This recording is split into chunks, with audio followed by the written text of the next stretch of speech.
Salutations gaming enthusiasts, George Mario Nerd here, and today I'm going to talk to you about one of my favourite Mario game series, Paper Mario. The franchise even contains my favourite video game of all time, and I'll give you 3 guesses as to what that is.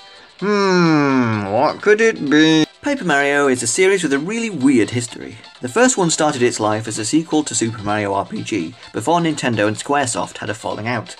But now, 5.5 games into the series, and the general consensus is that the first 2 games are excellent. The third one was very different, making most of the existing fans mad about how much was different or absent from it, although it did bring in a lot of new fans who passionately defend it. And there's the Evil Arts and Crafts Duo, which kinda spat in the face of everything good about the first 3 games and made everyone mad.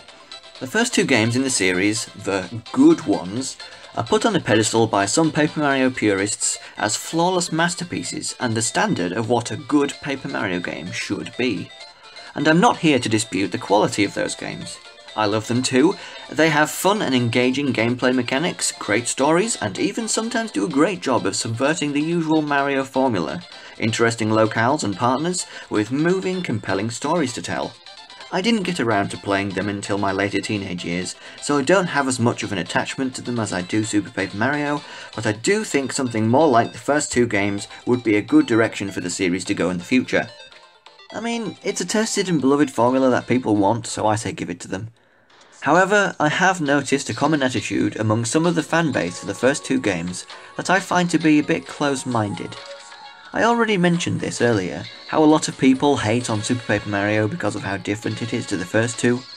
I can understand how one could get displeased by their favourite game series getting a huge overhaul, removing lots of the old stuff that made the games you love so good, and replacing it with stuff that makes the game so different that it's more of a platformer than an RPG.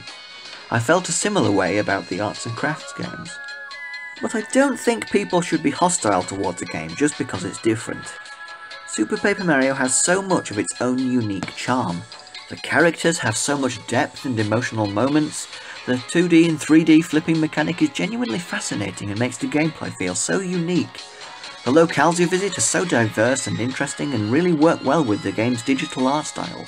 And I know firsthand that the more simplified gameplay and battle mechanics have actually made this game enjoyable to people I know who don't have the patience for proper turn-based RPGs. Not to mention all the extensive lore around the game. There's a ton of extra info you can gather from Garson and Carson, and if you want to know more about the lore, you can take a look at this video I did with Game Domain. And of course, this game has a killer story. I'm not ashamed to admit that I wept at the ending the first several playthroughs.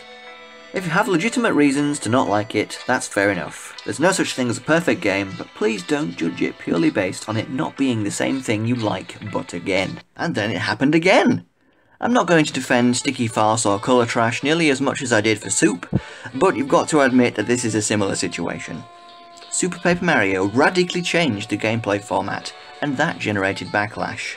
Sticker Star and Colour Splash radically changed the kind of story and characters, if you can call them characters, but both returned to the battle and gameplay mechanics, back to a format more akin to the first 2 games, albeit really poorly executed. But putting the not all too great battle mechanics aside for a minute, the key complaints I always hear aimed at these 2 games is their lack of originality, partners, a compelling story, and just any true new races or characters that don't already appear in the mainstream Mario games, besides your one partner. Super didn't receive nearly as much backlash, which leads me to believe the fans care a lot more about the story and creativity of the series than they do the gameplay. I certainly do.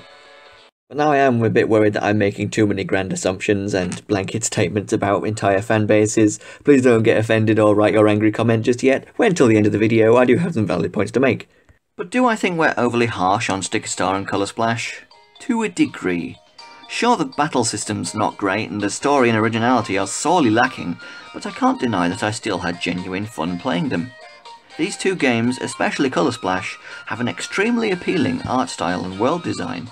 Everything looks like it's immaculately crafted out of paper and cardboard. The story may be lackluster, but the charm and comedy of the writing is far from lost.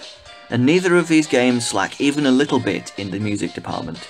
From Sticker Star's catchy overworld tunes and epic danceable boss themes, to Colour Splash's beautiful Cherry Lake theme and many more. It's okay to acknowledge that these two most recent Paper Marios are lesser experiences compared to the first three, and they do have quite a few objective flaws that leave some people unable to enjoy it. That's okay too. I admit they're the weakest of the bunch, and I do not want Nintendo to continue making them like this. I definitely think they need to return to form, but you need to remember that some people enjoy these games. I enjoy these games, and that's okay too. I think that people's displeasure for the recent games not being what they want them to be and not being where they want the series to go has clouded people's judgment at least a little bit to the genuine quality that can be found in these three games. And yes, as a die-hard Super Paper Mario fan, it does bother me quite a bit that I am lumping Super Paper Mario in with these other two games that I like significantly less than it, but like they're kind of in the same boat here with some people's opinions. Again, trying not to make generalizations. Ugh.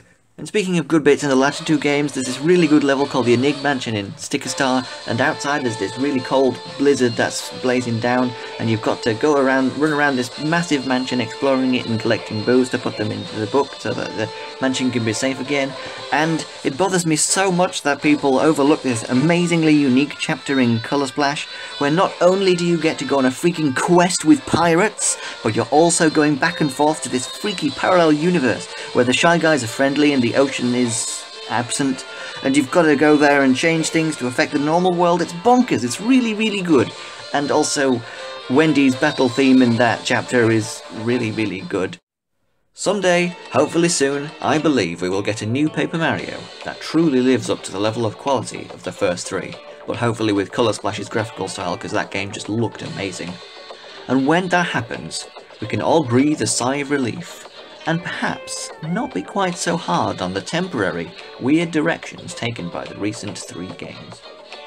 A big thank you is in order to all of you who watched my video all the way to the end. Be sure to let me know your thoughts on Paper Mario's situation in the comments and whether you agree or disagree with me, but please keep it civil.